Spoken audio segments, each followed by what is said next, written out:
welcome to 2024, the year of the Mustang. We need to finish this thing ASAP. It's been too long since I've worked on it. I've recently bought a property. It's 4.5 acres. It's completely wooded out. There's actually a basement on there. It's around 1,300 square foot. There's so many trees on this property we gotta cut down. We have to level the entire property, make sure it's all flat and nice and neat. We gotta get a shop on the foundation. We can finally start building all the cars instead of being restricted about the area that I live in. So if you guys want to see any of the cleanup, any of the cut down, anything out there, let me know. I'll gladly start making videos about that. There's a couple build ideas I have about some of the cars that we recently have purchased. I'll get more into detail later on, you know, maybe sometime this month. But right now, let's start working on this Mustang. I had to take the water pump back off because these outlets actually were leaking on me when I first welded them up so I can have the heater hoses going up and away from the actual turbo manifold. That way it can go up and these can hook on. So let's go ahead and get that put back on and hopefully, cross your fingers, that it holds pressure. Guys, that was the biggest thing. It would not hold pressure. It just kept leaking. So hopefully the coolant's ready to go. I have a throttle cable coming. Then all we gotta do is send this thing off to get it dyno tuned. Everything else is ready to go. Besides, I do need an alignment. This thing is straight cambered in at the moment, and the ride height is like all the way down. I'm not trying to ride like that, but let's get this thing installed. That way we can get going and getting this thing started.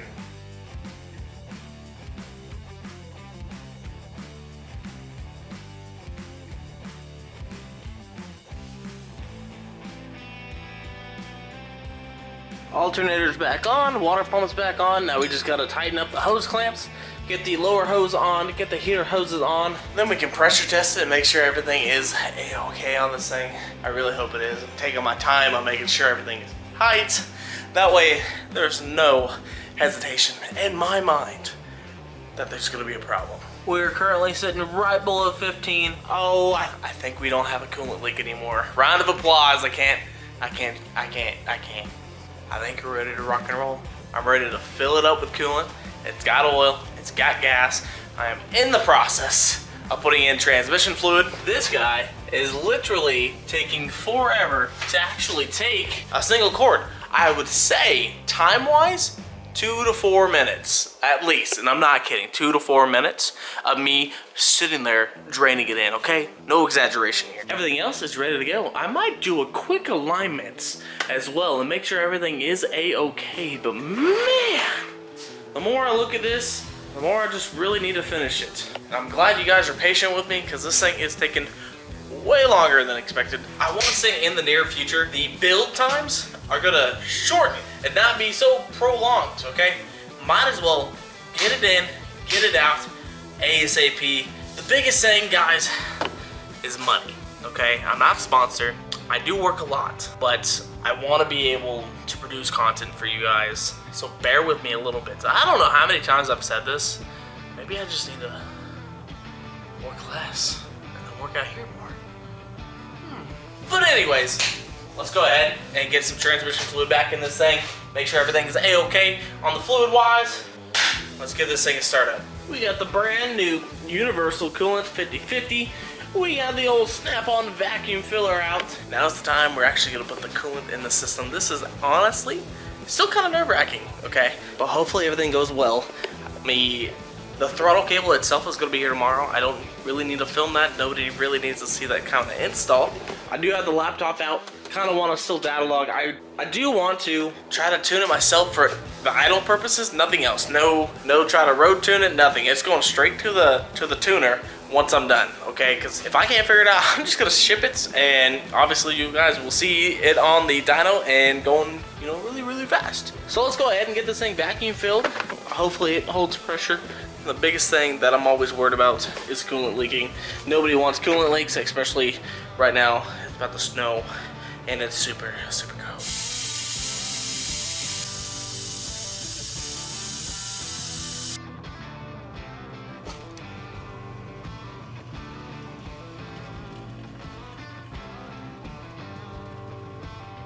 We got coolant in the system. Now pretty much I'm gonna let it just sit and I got the laptop ready. All I gotta do is plug it in and make sure we're ready to rock and roll. And we got the Holly hooked up. I did go ahead and open up the throttle body just a little bit to 9. All right, so let's see if that actually helps it. Maybe it's just lacking pretty much airflow.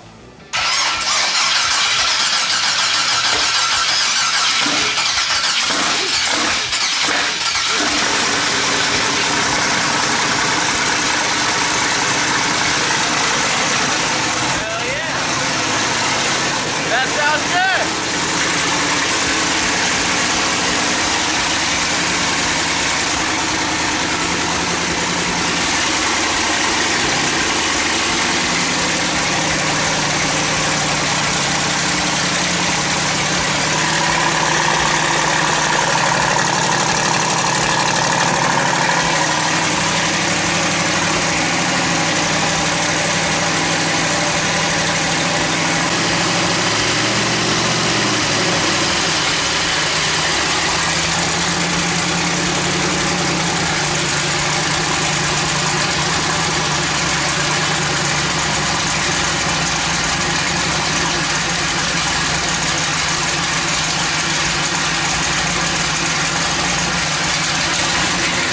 Dropped it down to 4 on the throttle percentage.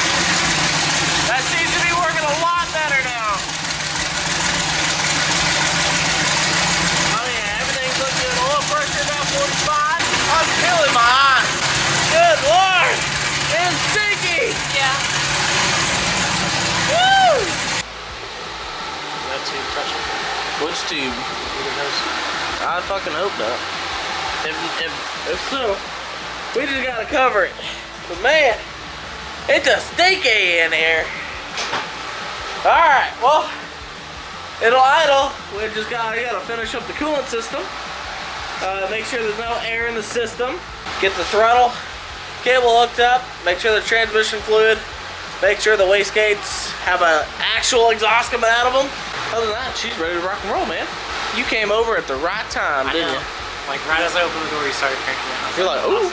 Now that we know that, we'll at least start up and idle. And I didn't do jack. I wonder if it was just all that fuel that I was actually dumping into the system, causing it to actually have, well, flooding issues. But as long as I can get it to start and move without throttle, because I'll have the tuner do all that messing around, but I just need this thing to be able to move under its own power.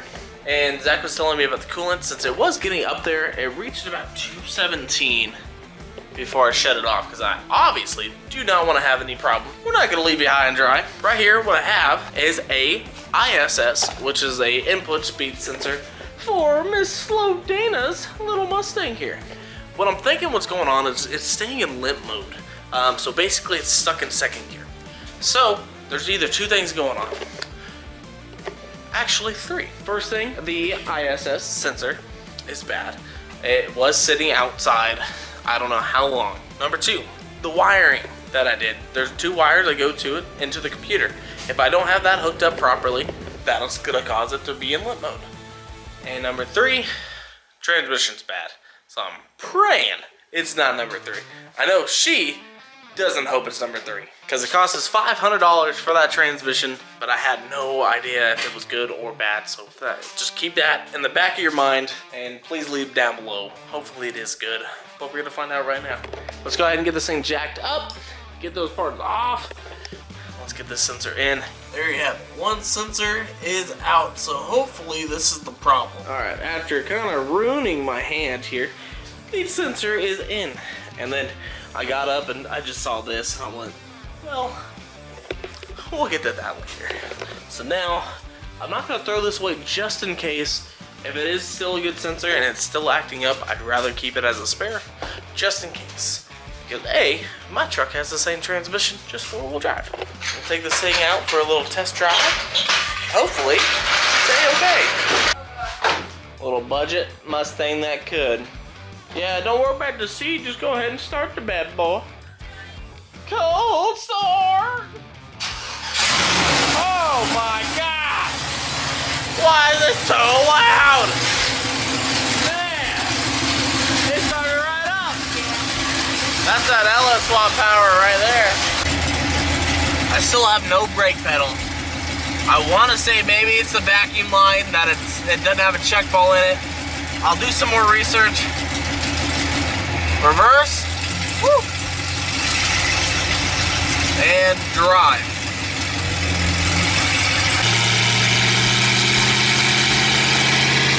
No one's here.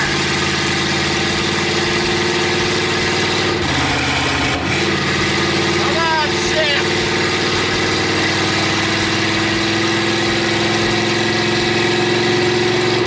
Oh my God! Oh God!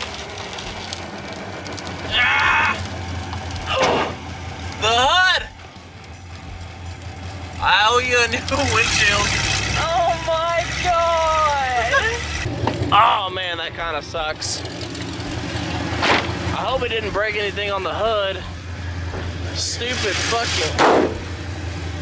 Man, that just shattered the whole windshield. Ah! Man, that just had to happen.